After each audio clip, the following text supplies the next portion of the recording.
Hello and welcome to yet another episode of the Day in Film MiniCast. It is your host, the Patnator, as always, and I have a very hyped and very excited sort of double feature like the Paddington video. And I mean, you read the title, you know exactly what we're going to talk about. I'm very excited to talk about this, and before we truly get started, if I sound tired or just unenthusiastic, it is because I saw the very last IMAX screening for this movie, at least at my local IMAX theater, at 10:45 p.m. So I'm recording at 1:50 in the morning, and it is a school day, and should I be doing this? No, but am I? Yes. Anyway, let's jump right in. Before we jump in, I have to first say thank you for watching. I'm very happy with the reception on the Wicked video. I'm glad you guys are watching, and I'm going to keep putting these out for movies I see again. My uploads are so distant because of college stuff. But let's jump right into the premise and topic of the video. I'm talking about both Gladiator and Gladiator 2. The original Gladiator coming out in 2000, and Gladiator 2 coming out 24 years later in 2024. So, what makes Gladiator so special? And let me tell you guys, it's two words, it's a name, and it's Ridley Scott. Ridley Scott is slowly, as I watch more and more of his movies, he's growing on me as a director. You know, for so long I thought of Ridley Scott as just being the Blade Runner guy and the Aliens guy. And that's kind of all I knew him from. You know, I watched Thelma and Louise and I enjoyed that. I didn't end up watching Napoleon, but I really wanted to. There were a lot of Ridley Scott movies that I just hadn't seen, and I still haven't seen most of them, and I just kind of assumed that he was not a one-hit wonder, but he didn't have great films just in the tank like he does. But the frequency in which he pumps out movies and the quality that they always seem to sit at is very impressive to me. And Gladiator 2 is just another example of that. And as I talk about Gladiator 2, because, I mean, it's a new movie, I'm going to be referencing back to the original Gladiator just for reference. So forgive me if I'm jumping around a lot. My brain is very scattered, and again, I'm very tired. To start, visually, Gladiator 2 is a very good-looking movie. Gladiator really took advantage of that jump to HD, super powerful digital film cameras. And even though I think Ridley Scott got a little lazy with how powerful all this equipment and stuff is, I do think that it still looks very good. I think actually one of my favorite things about the original Gladiator is the CG. Oddly enough, Rome looks a lot like Naboo, just because of the power of the technology then, and it actually works in favor, believe it or not, of the movie to have it look all weird and discombobulated. But anyway, I'm getting ahead of myself. Yeah, so what makes Gladiator 2 so good? And I mean, I guess that's a spoiler already. I did enjoy Gladiator 2. I would not say it is as good as the first Gladiator. I'd say I enjoyed the original a bit more. But I will say that this movie definitely didn't let me down. So Gladiator 2, at least to me, feels a lot more like not an event film, but like more of they took everything they did in the first Gladiator and they made it bigger and better and more dramatic for the silver screen this time around, which is totally cool because, and this isn't a spoiler, these are all in the trailer. In the Colosseum boat battle in water with sharks in the water, the rhino fight, there's so many unique little crazy things in this movie that make it really entertaining to watch and just make it bonkers to watch as well, which I really appreciate, because if there's one thing that I love is when movies are not historically accurate. And I want to touch on that just a little bit real quick, because I remember seeing before this movie came out, all these people being like, look at this woke nonsense, and it's not even historically accurate to the Roman Empire. What are they doing to movies these days? And guys, I'm going to be honest, I don't want to reveal too much about where I stand politically, but if you discredit a movie as being woke, just because it has a black person in one of the lead roles, or even just any person of color in any of the lead roles, you should be executed and you should not be allowed to talk about films anymore.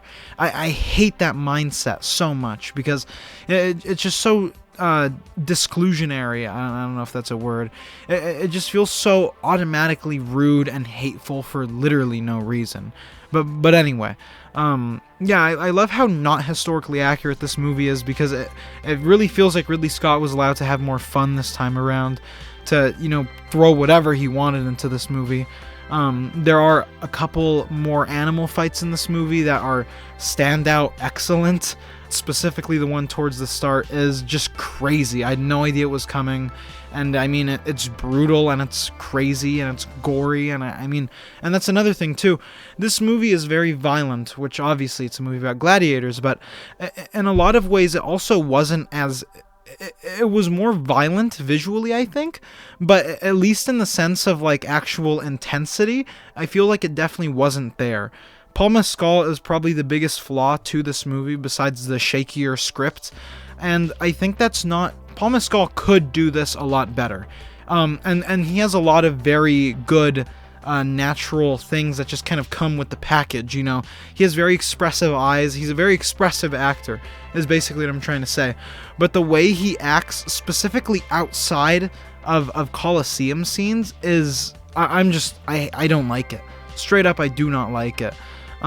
He acts so giggly and so just uncaring when I mean, this is a light spoiler. The first 15 minutes of the movie is him watching his partner get killed. He watches it happen, and you're telling me after that Maximus